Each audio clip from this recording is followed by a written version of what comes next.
360 ईसा पूर्व तक Alexander the great कभी युद्ध में पराजित नहीं हुआ था। उसकी सेना ने आज तक रणनीतिक पीछे हटना सीखा ही नहीं था।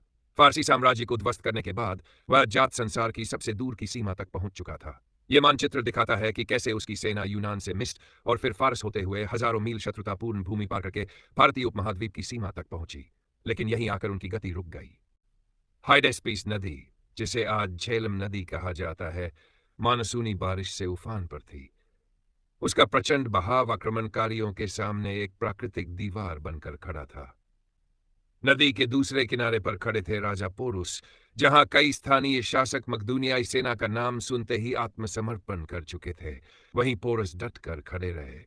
उन्होंने अपनी सेना की रक्षा का केंद्र बनाया था विशाल बख्तरबंद युद्ध हाथियों को। ये हाथी ऐसे विनाशकारी अस्त्र थे जो पैदल सेना की पंक्तियों को कुचल सकते थे और घोड़ों में भय फैला सकते थे। मकदूनियाई सेना के पास इस प्रकार के युद्ध का कोई स्थापित उत्तर नहीं था।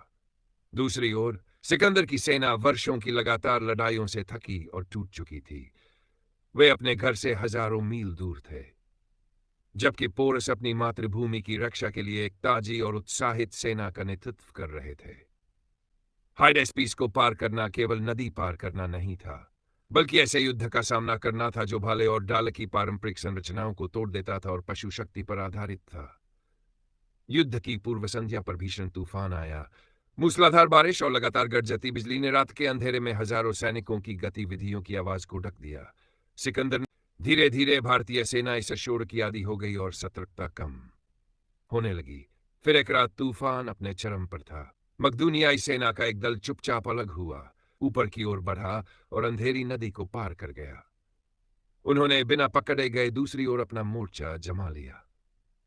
सुबह होते ही पोरस को समझ आ गया कि उन्हें चारों ओर से घेर लिया गया है।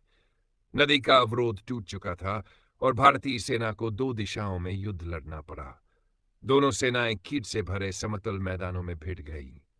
भारी बारिश के कारण जमीन दलदल बन चुकी थी, जिससे पैदल सेना की गति धीमी हो गई। तभी पोरस ने अपने हाथियों को मकदूनियाई फैलैंक्स पर छोड़ दिया। विशाल हाथियों ने भारी भालों को टहनियों की तरह तोड़ दिया और कीचड़ में फंसे सैनिकों को रौंद डाला। सिकंदर ने इसका जवाब तेज गति से दिया। वह लगातार अपने घुड़सवार दस्तों को निर्देश देता रहा कि भारतीय सेना के किनारों पर हमला करे, जहां हाथी आसानी से मुड़कर सामना नहीं कर सकते थे। युद्ध के बीचों बीच पोरस अपने सबसे विशाल हाथी पर सवार होकर लड़ रहे थे। उन्होंने मकदूनियाई सैनिकों पर सीधे भाले फेंके और कई घाव लगने के बाद भी पीछे हटने से इनकार कर दिया। निर्णायक मोड़ तब आया जब मकदूनियाई घुड़सवारों ने भारतीय सेना को चारों ओर से घेर लिया।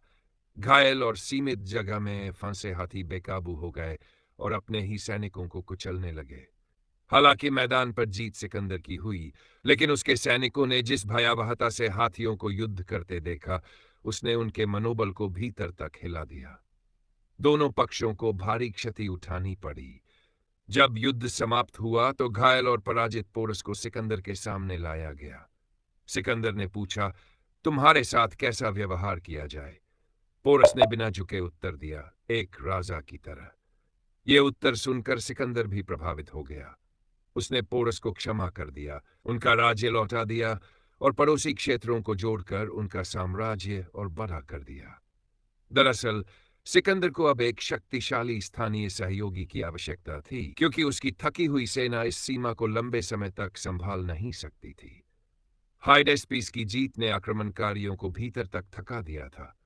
वर्षों की लड़ाइयों और इस भीषण युद्ध ने उनकी आगे बढ़ने की इच्छा तोड़ दी।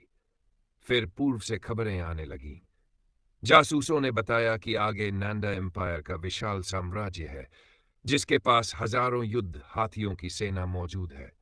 जब सेना व्यास नदी तक पहुंची, तब मकदूनियाई सैनिकों ने आगे बढ़ने से इनकार कर दिया। उन्होंने अपने डाल नीचे फेंक दिए। यह पहली बार था जब सिकंदर की सेना ने अपने ही राजा के आदेश के विरुद्ध विद्रोह किया। राजा पोरस युद्ध हार गए थे, लेकिन उनकी प्रतिरोध शक्ति ने मकदूनियाई विजय अभियान की गति तोड़ दी और इसी के साथ भारतीय उपमहाद्वीप का शेष भाग सिकंदर की पहुंच से बाहर रह गया।